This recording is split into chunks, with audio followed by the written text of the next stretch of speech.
Wow. Here on Leading Our Own Way, it's part 4 with Tracey this week. If you've missed any, please go back, tune in. It's a powerful segment today with Tracey. We're diving into the heart of her mission now, her purpose. You know, having conquered cancer and found her voice, Tracey reveals how she's now empowering others through their own battle, You know, what's that secret to turning your biggest struggle into your greatest gift? That's the bit we've got to uncover to help people, right? Today, you know, we uncover the transformative power of sharing our stories and the ripple effect that it creates in others' lives. Tomorrow's final installment will bring it all together in an unforgettable way. So come back for more, part 5. Go back to 1 and 3 as well if you missed it. Here's Tracey, here on Leading Our Own Way. Did you go through denial at all? Yeah, I think you go through for me, it felt like the process of grief. So yeah, the denial, frustration, anger, why me, things like that. And then, you know, sadness. And then I felt like strengthening myself. Okay, I'm going to do this. Everyone is doing things to help me cope, to get through, to support me on the healing journey and what I needed to do. So then the acceptance and going with the process. Yeah. And I actually wrote something in my book. I don't know if you want to hear. Absolutely, of course I do. How can I say no to that? I wrote something, and this is just a little thing. Excuse me while I put my glasses on. Yeah, for sure. So I can read. I wrote about it, and this is what I wrote. I've called it Surrender. The unknown looms closer, like a train hurtling to its final destination with no hope for escape. What's up ahead? The needles, the tests, the consults, travelling into a whole new world called the medical system, removing pieces of myself and my everyday normal life as I change into medical gowns. Mind racing with questions. What's next? What now? Will it hurt? Will I be strong enough? Can I cope? Doubts. Will it come back? Fears. What if secondary cancer is found in my lungs? What if it spreads everywhere in my body? Anxiety. Will I have long to live? Panic attack. I need to run away. Breathing deeply, trying to calm my mind and emotions, trying to balance everything. Frustration. Cancer is limiting my freedom. Anger. Why me? Why now? I'm only young. Sadness. Feeling sorry for myself. Despair. Feeling hopeless. Tears rolling down my cheeks. Waves of grief and those overwhelming feelings swirling around inside me. Reflection. But I'm in a safe place here. Acceptance dawning in my mind of what must be. Acknowledging to myself, I need to do this. Watching, waiting, a human pincushion, medical procedures and consultations replacing my usual routines of daily life. Loss of control, screaming inside. Handing control of my life to GPs, surgeons, nurses, radiographers, hospitals and the medical system. Feeling swallowed up by it all. Cancer invading my life. Taking over my freedom, changes and loss of self-control. Crying, punching my pillow. Coming to terms with its visit to my life. Resignation to my new reality as I face this threat to my health. Stepping into all that has to happen to extract and remove the threat. To treat me and to help me heal. I know everyone is trying to save me and support my recovery. Inside realization, trusting and knowing that what will be, will be. Faith and hope surround me as I release control of what can't be controlled. I loosen grip on my life and give the reins to those who are caring for me now. Strengthening myself and fortifying my ability and resilience to cope with it all, I wave the white flag and prepare for what lay ahead. Surrendering to this change in my life, like a warrior, I prepare for the battle if there must be one. I turn and face it, cancer. So I just wrote a few reflections in my book, and I guess that one sort of explains what I was feeling and the process of the thoughts that you have I think with any experience, with any challenge and hardship, you have thoughts, and the thoughts can piggyback on other thoughts. And then as you're processing. So I felt that, yes, I was processing it. It was a bit like a grief process. And then accepting and thinking, okay, this is what I'm going to be facing. I need to strengthen myself. And yeah. The word surrender sums it up perfectly, doesn't it? Because you're not only surrendering yourself, like what you said near towards the beginning, to the medical system and to those rooms and to those machines.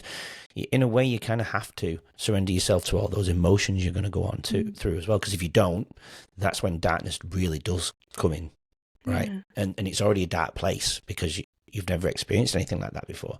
So you have to kind of let as much light in as you possibly can, but at the same time surrender to all of those things. And the battle itself, you're not surrendering because you're not giving up. I don't mean it like that, but you know what I mean? You have to surrender your physical state to those machines. Otherwise, again, I suppose with that in mind, what was some of the treatments that you went through? Because I know you went through a few weeks of... I had 2 surgeries. So I had the initial surgery and then I had a second surgery to take a wider margin of tissue and cells just to check, and lymph nodes and things like that, just to check that it hadn't gone there, because then it might have spread out further. And then obviously I'd have the other scans and things to make sure that I didn't have it anywhere else in my body. So, because I think for mine it was the possibility that it could go to lung cancer. So, it was self-contained. So I was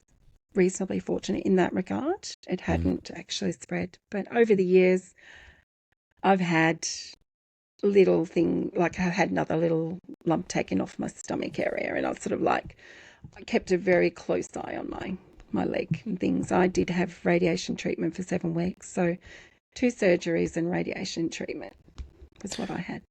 Yeah. So with all those treatments that you went through, were there, as you might have already answered it in your previous questions, but were there any daily challenges that tested your strength to those things as well? The daily challenges was probably the waiting in the waiting. And then when I felt empowered, when I found out about the occupational therapy room, I thought, wow, I can go up there and yes, they can ring me and call me down for my treatment from there. So I had another option. So I could go to the library and sit in the lovely library in the nice armchairs and read a book, or go and chat to other patients and do occupational therapy. So the challenges was probably, initially it didn't concern me waiting, but when you're waiting day in, day out, I sort of got tired of my magazines and that was a challenge. And then obviously my treatment, my skin started to get redder and redder, and so I had challenges with that, and I did have a break and then go back to my final bits of my treatment. In going through that journey, sitting there in your room, the train journeys that you mentioned, were you alone at any... I mean, I know you said you had a family member there with you at some points, but was it a lonely experience? Because no one else is going through it at the same time as you. Well, I mean, in your family, I'm guessing. Obviously, there are other people who you connected with going on journeys. Because my mum, I remember my mum going through to another building, and they were all, like, it was a McKillop area. I can't remember the name, and they were all there under the same. So it was powerful. That was powerful. But were you lonely outside of that? I think when you first hear that you've got cancer, I had everyone around me. I had amazing family support, but you do feel alone. Yeah. Well, I did, because I felt, well, this is my body. I've got the cancer. I'm facing this. I'm really facing this myself. I do have support around me, but that's sort of, the feeling of you're sort of on your own a little bit. But I learned to empower myself. Like I said, I learned to meet other patients and feel that strength and support from other patients that may have been going through different cancers and different experiences, but hearing their experience actually made me realise how I was coping with my experience and what I could do to help myself.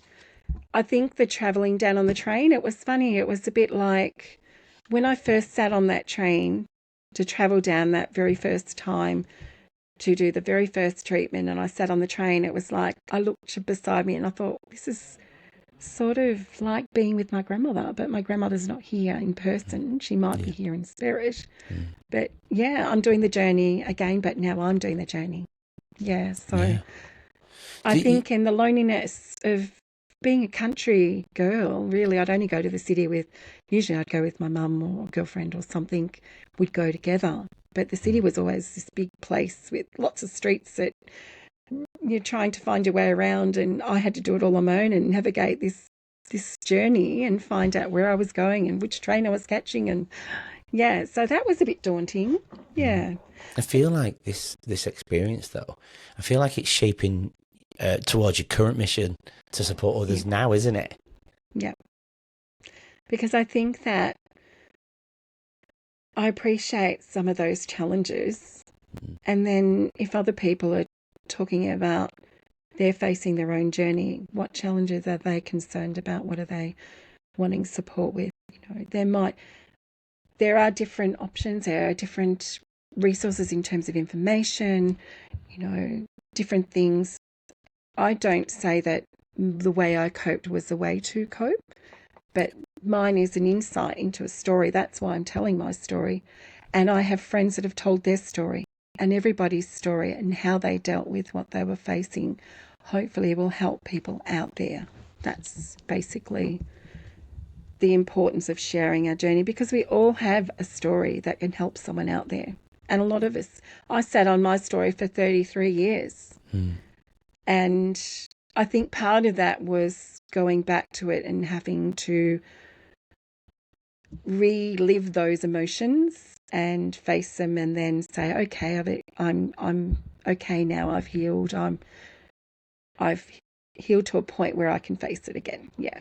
So Yeah, that's right. Because this being 21, you were just starting your career as a teacher as well. We've not even crossed that boat. Like, how does that connect in your life at that point? Was it supportive environment of work or? Yeah. It was interesting because I'd started teaching, so it was towards the end of that year Yeah, okay. that I came home and found the lump on my leg and thought, where did this come from and when did it appear? And then I had the part of the next year I didn't actually work. So I had treatment, and then I went back and did casual work. And I had precious stockings that I had to wear and things like that. So it was just gently going back into work, and then coping with all of those thoughts and things, like people are seeing me with stockings on and they, questions. And at that first stage, I only had one stocking. So I only had support on my leg that needed the support. And then I thought, nah, I don't really want people to worry about me and see the stocking, and then children might ask questions. I thought I'm going to get some that are stockings. So I had to have special measured stockings, and they were a lot like tights. So they didn't look any different under a dress or, pants and things like that. So, yeah, all of those thoughts, Andrew, all of those ways of coping and how your life changes. And I've written about that in my book, how my life changed from what I could do to what I was now adjusting to being able to do. So in terms of, I couldn't run anymore because I injured myself if I ran. I felt like I wasn't quite balanced in the two legs, and then swelling, I'd get lymphedema and things like that. So some of my activities slightly changed. I used to play basketball and loved it. That's me. I'm a basketball player. I loved basketball, but I did swap basketball and go swimming instead. So it was a bit of a gentle sort of sport. Or instead of running, I'd walk. And so in later years, I've walked around the block 5Ks or something, So there were certain things that I couldn't do. But yeah, and sometimes I'd think the children are excited to see their teacher maybe run in the egg and spoon race, and I couldn't do any of that. So I felt a bit sad, but it was an adjustment. And look, I was so lucky to be still here and living life and just adjusting, like we all make adjustments to our lives when things come up. So yeah. Writing the book then, going back to sharing your journey that you just mentioned, was it easy to write the book, or did you refer to anything that you might have, I suppose, because it was such a long time ago, right? How do you write something 33 years later without something to refer to? Well, I interviewed my parents. So, because I brilliant. thought, wouldn't it be nice to get a different perspective Yeah. on what they saw and Smart. what they remember? I did research with my medical history, so I got access to my medical history and found out about what I'd actually gone through, in terms of dates and what I'd experienced and what had been done for me. And that was in a journey in itself, teasing up your history. And yeah, those two things I did. And then just looking at some of the diaries, I'd started writing journals when I was going through it, but I sort of stopped midpoint because it was a lot to cope with. So I'd put them in a drawer. So I got them out and had a look at what I'd started writing about my experience. And it was interesting because the journey, I even interviewed my mum's siblings because they watched my grandmother's journey as well. And so then I was able to tie both our journeys together. And I really wanted to include both journeys because I wanted to show the impact of being a witness to a journey and then my own journey. Yeah, so I did a lot of research. I had to do research and then reflect over it. But no, it wasn't easy writing it because I can imagine. That's going why I back thought through it those came to me. emotions, I had a tissue box beside my computer, I can tell you. Oh, I bet. So Yeah. you said you put the journals in a drawer. What prompted you to finally revisit them then? Join us tomorrow to hear more from today's incredible guests and learn valuable insights to help you lead your own way. Don't forget to subscribe. We'll see you then.